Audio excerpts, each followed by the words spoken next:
Saludos a todos mis queridos estudiantes. El día de hoy trataremos el siguiente tema. Justificamos que el uso eficiente de la energía eléctrica contribuye a la mitigación del cambio climático. Soy la docente Giovanna Álvarez Castro. Indicaciones. Propósito. Justifica cómo el uso eficiente de la energía eléctrica contribuye a la mitigación del cambio climático. Competencia. Explica el mundo físico basándose en conocimientos sobre los seres vivos, materia y energía, biodiversidad, tierra y universo. Capacidad. Evalúa las implicancias del saber y del quehacer científico y tecnológico. Evidencias. Texto que justifique cómo el uso eficiente de la energía eléctrica contribuye a la mitigación del cambio climático.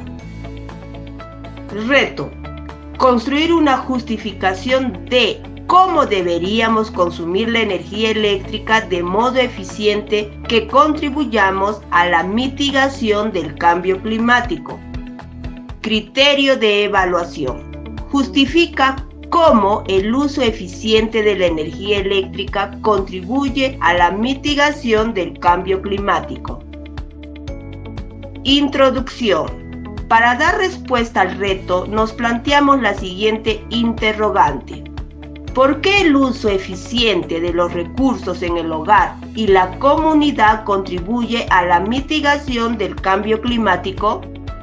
Para lo cual debemos considerar 1. ¿Cómo los hábitos de consumo eléctrico pueden influir en el cambio climático? 2. Identificamos cómo algunos comportamientos que tenemos en nuestra vida diaria pueden hacer la diferencia en relación a nuestro rol frente al cambio climático. 3. Tener hábitos de consumo amigables con el planeta y el ambiente en el que vivimos. 1. Energía eléctrica.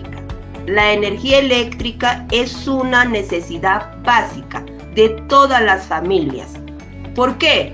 Porque la utilizamos, por ejemplo, en encender un foco, conectar el cargador, mantener el refrigerador frío, ver televisión, escuchar radio.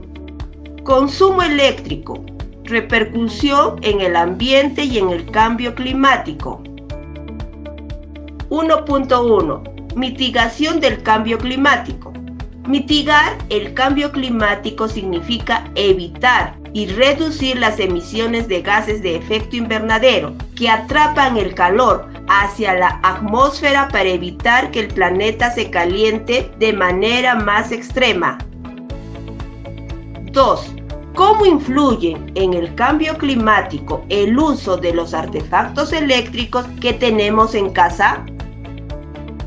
2.1. ¿Qué es la electricidad? Es un fenómeno producido por el movimiento de interacción de los electrones de un átomo en un material conductor. También una forma de energía que las personas utilizan. 2.2. Buenos conductores de la electricidad. Los mejores conductores de la electricidad son los metales. Los más utilizados son el cobre y el aluminio. El oro y la plata se utilizan poco por su alto precio. 2.3. Malos conductores de la electricidad. Entre ellos tenemos el plástico, la mica, el vidrio, la goma y la cerámica. 2.4. Importancia de la central hidroeléctrica. La energía eléctrica se produce en las centrales eléctricas a partir de la transformación de una energía primaria como hidráulica, térmica, solar, nuclear, eólica. De ahí es transportada a través de las redes eléctricas hasta las poblaciones e industrias, siendo transformada en otras formas de energía como energía secundaria. Tenemos la luz, calor, el sonido, el movimiento, etc. 2.5. ¿Cómo se produce la electricidad? La producción de energía eléctrica tiene lugar en las centrales eléctricas. Estos lugares son los encargados de la generación de energía eléctrica a partir de diferentes materias primas, de las que se obtiene un tipo de energía que se transformará en electricidad a través de los procesos necesarios. Estas centrales son termoeléctrica, hidroeléctrica, eólica, fotovoltaica y mareomotriz. Principales centrales eléctricas. A. Central termoeléctrica. Utiliza el calor que se desprende de la quema de combustibles fósiles, como por ejemplo el petróleo, carbón y gas natural. Al utilizar combustibles fósiles, estos producen el dióxido de carbono. Este gas es reconocido como el primer impulsor del calentamiento global. B. Central hidroeléctrica. Para generar la electricidad se emplea la energía potencial del agua almacenada en los embalses o represas. Para construirla se crean embalses de agua. Esto modifica la vida de las especies de animales y plantas que aprovechan sus aguas. Estos reservorios modifican el ciclo del agua y transforman el ambiente, influyendo además en las poblaciones humanas vecinas.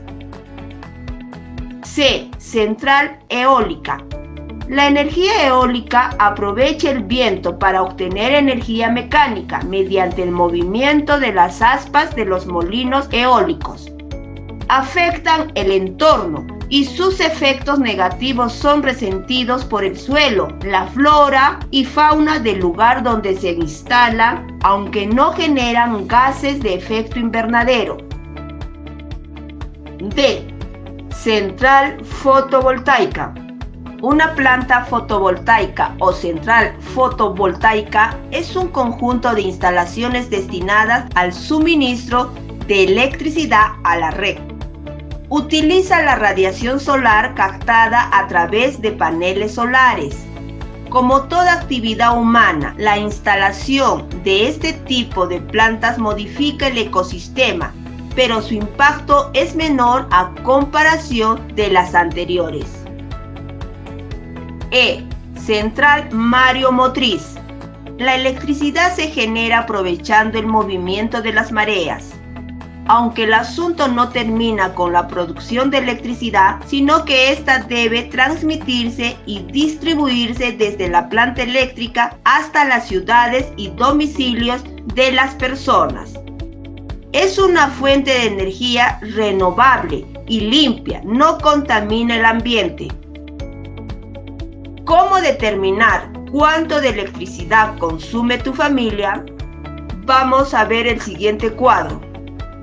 Primera columna, actividades diarias que realizas y que necesitan electricidad.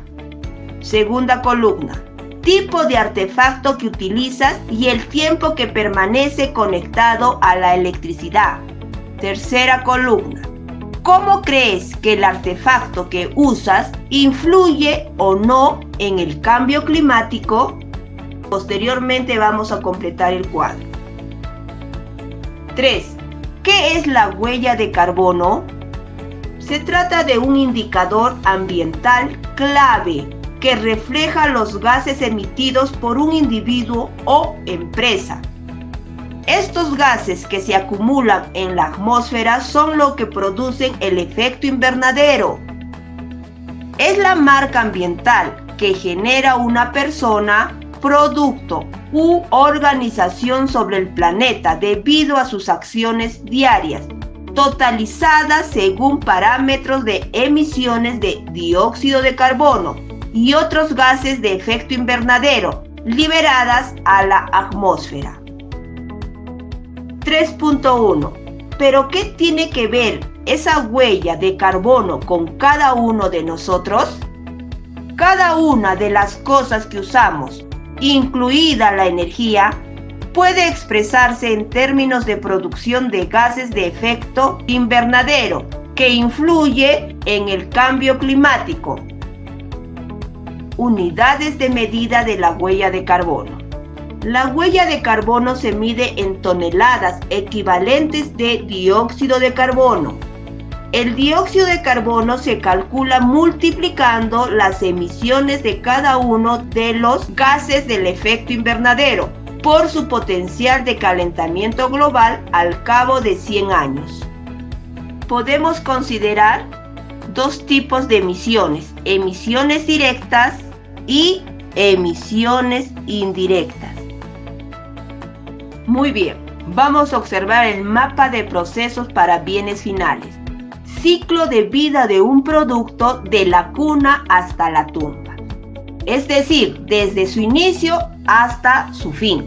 Observamos, cuna se refiere a las materias primas, el transporte, producción, distribución, almacenamiento y comercio, transporte, almacenamiento y consumo, residuos reciclables.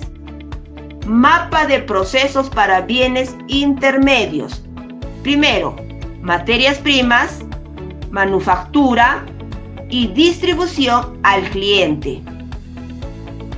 Ejemplo de huella de carbono en la leche.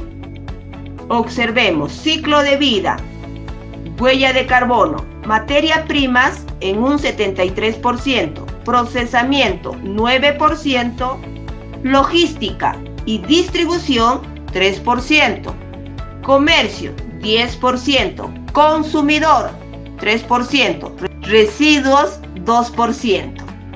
Observamos que el 73% corresponde al metano, el CH4, fermentación entérica, nitrógeno, fertilizantes. Para calcular la huella de carbono de un producto, 1 litro de leche sería necesario incluir los siguientes aspectos: producción de la materia prima, leche, en el sistema ganadero, pastoreo, manejo de nutrientes y estiércol, transporte de la leche a la planta de producción, procesamiento de la leche en la planta, empacado de la leche, transporte para su distribución a los centros de venta, consumo, disposición final del envase y así sucesivamente. 4. ¿Cuáles son los gases del efecto invernadero?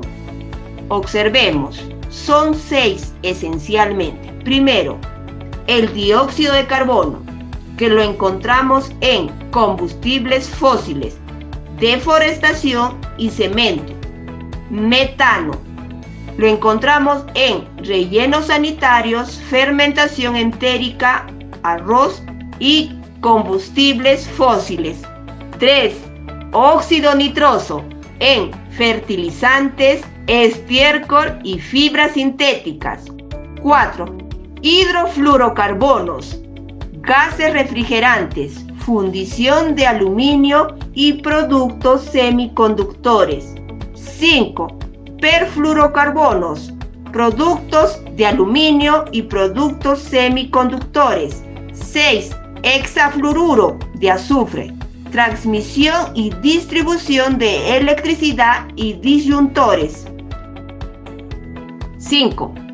¿Qué podríamos hacer en casa para disminuir el consumo de electricidad que influye en el cambio climático?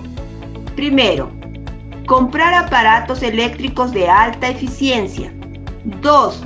Utilizar los electrodomésticos de forma efectiva.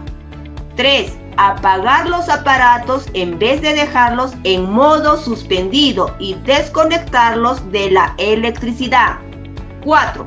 Dar mantenimiento a los aparatos cuando sea necesario. 5.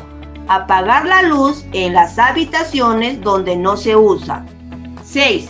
Sustituir focos incandescentes por ahorradores o LED. 7. Con respecto a un foco incandescente, el ahorrador consume 75% menos y el LED 85% menos. 8. Abrir las cortinas durante los días invernales para aprovechar la luz natural y cerrarlas cuando el sol alumbra directamente. 9. Plantar árboles en ubicaciones estratégicas para desviar las corrientes de viento en invierno y generar sombras en verano. 10. Aislar techos y paredes. Gracias.